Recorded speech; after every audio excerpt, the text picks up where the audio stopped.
रामचंद्र भगवान की जय। रामचंद्र भगवान की जय। रामचंद्र भगवान की जय।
విగ్రహానికి 36 ఇంచులు అన్నమాట. 36 ఇంచుల యొక్క నమూనా విగ్రహం.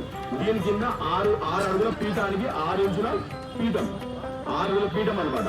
ఈ పీఠానికి 6 ఇంచుల పీఠం. దీని కింద మనకి 9 ఫీట్ల స్లాబ్. దీని కింద ఇది స్లాబ్ అన్నమాట. ఇది కనిపిస్తుందా? ఈ స్లాబ్ కిందకి 9 ఫీట్లు. దాని కింద 3 ఫీట్ల బేస్మెంట్.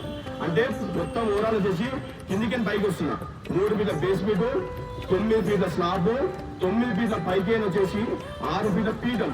ఆ పీఠం మీదకేని మన యొక్క ఉత్సవం 36 అడుగులు. అంటే భూమి మీదకేని పైకి వచ్చేవారు 54 అంటే సంఖ్యాశాస్త్రంలో 9 సంఖ్య వచ్చే విధంగా శాస్త్రి గారు చెప్పారు కదా, మనకు 9 సంఖ్య వచ్చే విధంగా 54 అడుగుల రూపాయలు భూమిపై నుంచి పైన విగ్రహం మాత్రం 36 అడుగులు.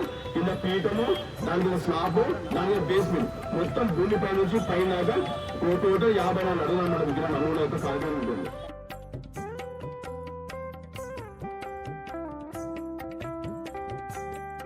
₹1,50,000 విరాళాన్ని ఈ రోజు ఇవ్వడం జరిగింది.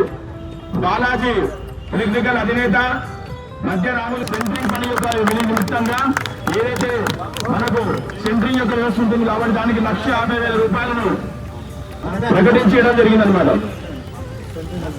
సెంట్రింగ్ మెట్రల్ పరంగా ఇవ్వడం జరిగింది. మన మెట్రల్ లేబర్ ఛార్జ్ ఇవ్వడం జరిగింది. ఈ రోజు నమూనా విగ్రహ ఆవిష్కరణ సందర్భంగా కుషాడ బస్ స్టాప్ లో ఏర్పాటు చేసిన భారీ హనుమాన్ విగ్రహాన్ని మేము భాగస్వామ్యం కావాలనే ఉద్దేశంతో ఎప్పుడు మా గోపాల్ అంటుండే బస్ స్టాప్ లో ఎప్పటికైనా హనుమాన్ విగ్రహం కట్టాలని సంకల్పంతో ఆయన సంకల్పం చాలా గొప్పది. అలాంటి వ్యక్తి ఈ రోజు ముందరికి వచ్చి రావడం సంతోషంగా ఉంది. కావున ₹1,11,011 ఇచ్చినందుకు స్వామివారి అనుగ్రహంగా ఉండాలని కోరుకుంటూ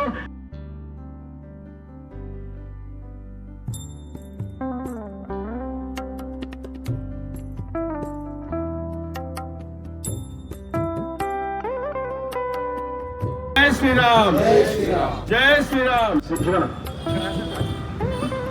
పెద్దిరెడ్డి శ్రీనివాస్ రెడ్డి అన్న జ్ఞాపకార్థంగా వారి యొక్క కుమారుడు భరత్ చిన్నారెడ్డి స్వామివారికి 1,01,000 రూపాయలు విరాళంగా ఇవ్వడం జరిగింది. విరాళాన్ని ప్రకటించడం జరిగింది. వారి పైన వారి కుటుంబం పైన స్వామివారి అనుగ్రహం మనస్ఫూర్తిగా కోరుకుంటున్నాం.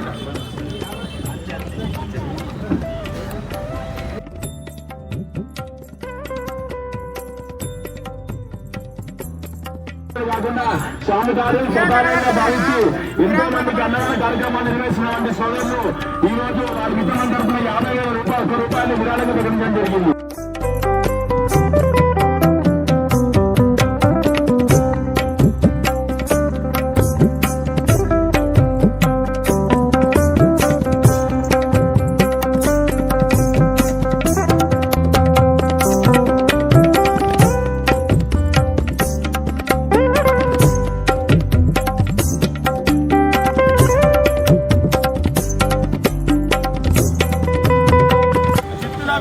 జ్ఞాపకార్థంగా వారి కుమారుడు చిత్తుల అవినాష్ గౌడ్ గారు 51,111 రూపాయలను ప్రకటించడం జరిగింది. వారిపైన వారి కుటుంబాల పైన స్వామివారి అనుగ్రహం ఉండాలని